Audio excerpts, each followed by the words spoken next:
Hey there, my name is Nicole Smith, and this is a presentation on strategies for the inclusion of students with disabilities.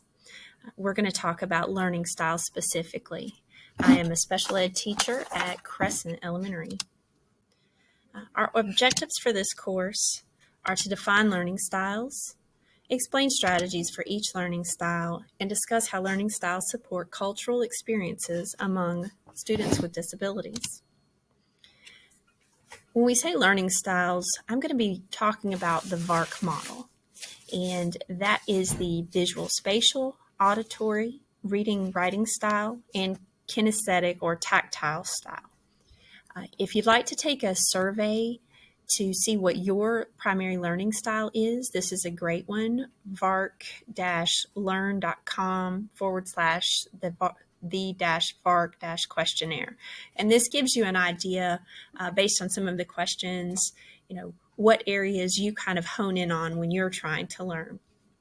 I have a student questionnaire that's available upon email. I can send that to anyone that wants that for their student. So in talking about the first learning style, visual spatial, these learners struggle with oral directions and sequential information. They may not respond well to a Google slide presentation because sequential information is difficult for them. They instead see the world in pictures. Some strategies that teachers and parents can use for these students. We use signs in our classroom. That's a good way to guide students if they need a reference point. Summarize information on a chart. Teachers in our school use a lot of anchor charts, and this helps support the visual spatial learners. Color code important information or directions. That helps the information stand out. That gives the child a guide to know where to find the information. And use checklists for projects. That's a great way for them to stay organized and know what they need to do next. Sketchnoting when possible. So this is a form of note-taking. You're drawing pictures primarily. You're limiting the amount of writing. And I have an example. This was a cultural competency class. And so the key ideas, they are written out, but they also have a picture that goes with them. So when we reference the information, it's just a quick jot of notes and a picture to help stay in our mind. Auditory learners. These students learn best by listening and participating in discussion.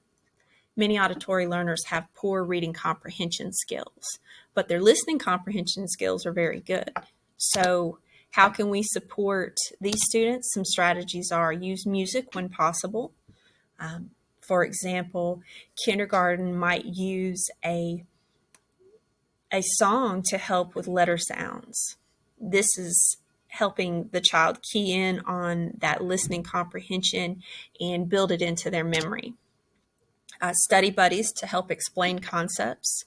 You'd be surprised how hearing another student explain something helps a child who's struggling with understanding a topic. Read alouds with discussions. So if the teacher or the parent is reading a book, then discuss it. They get to participate in using those higher order thinking skills with the discussion, and the read aloud helps support their listening comprehension.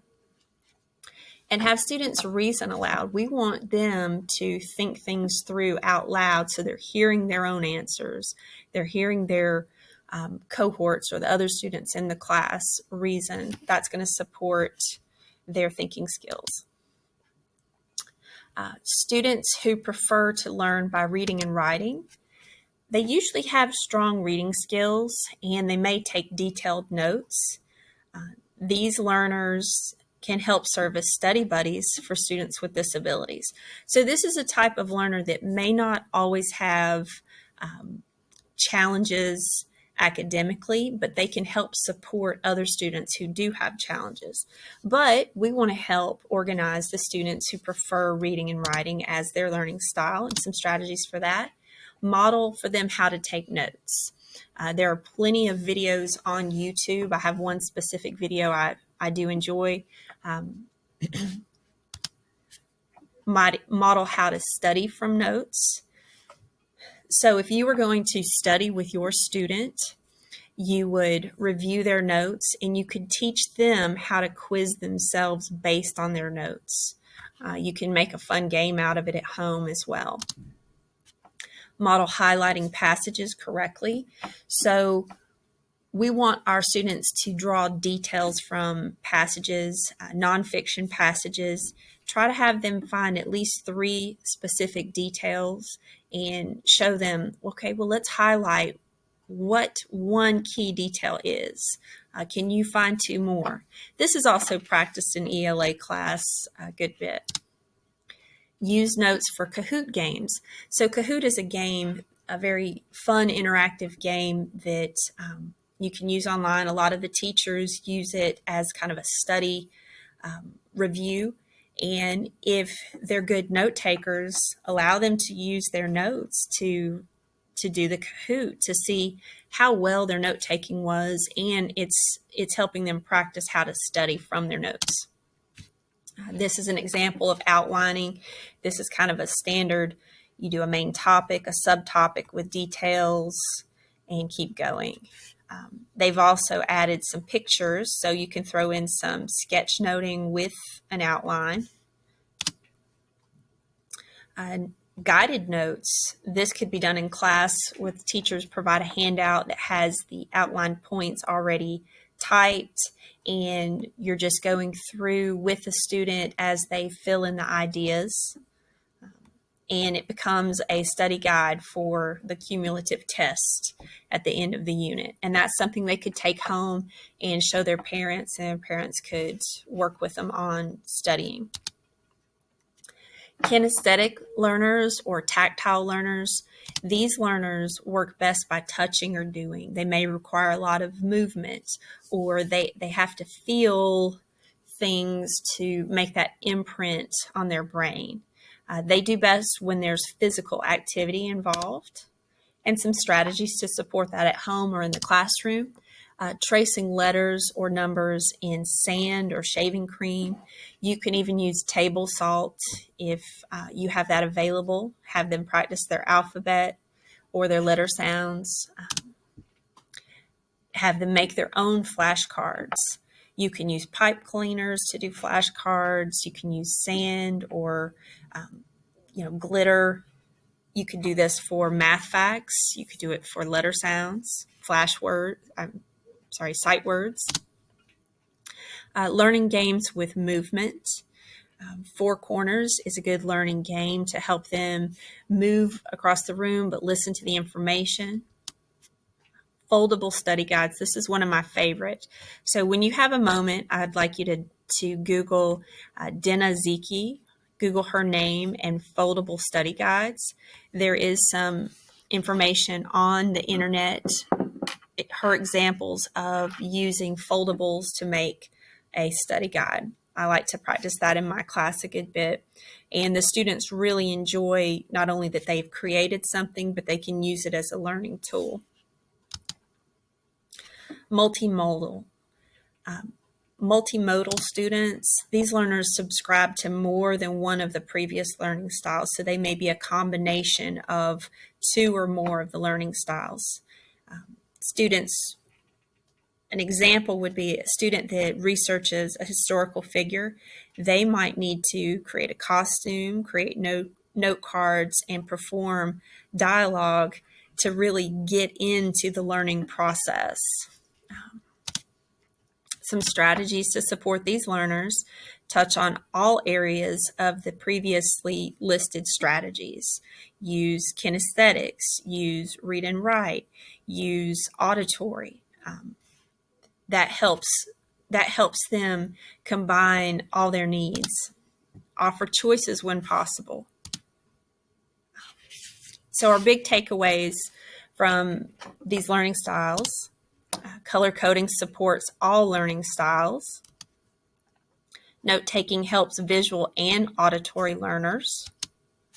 Students need to be taught how to use notes. That's really important. They need to be taught how to study from their notes. Music and movement always make it fun. Most of the children who who get to participate in music and movement in classroom, they really enjoy the learning process. And games are usually always tactile. That is a tactile learning tool. All of these strategies are differentiated, so it's different levels for the learners, and that helps support differentiation in the classroom. Cultural awareness with students with disabilities. Each culture has its own explanation for disabilities. For example, religious beliefs or health-related beliefs. And teachers must be self-aware of cultural diversity. We need to connect with the students' families. So if you are a parent and you feel there's something culturally important that the teacher needs to know, go ahead and tell the teacher. We welcome that kind of information that helps us in the classroom. It's also important for teachers to match learning styles with teaching style and support cultural diversity. Include skill diversity as a fundamental form of diversity in the classroom. Having mixed skill groups promotes diversity across the classroom. So we don't want to have just one high group and a low group and a middle group. We want to have a mixed skills group because everyone has something to participate to a discussion. If you have any questions, feel free to email me at nicolesmith@gscs.org. I'll send you the links to the videos or the surveys that I've referenced in this presentation. Thank you for your time. Have a great day, everyone.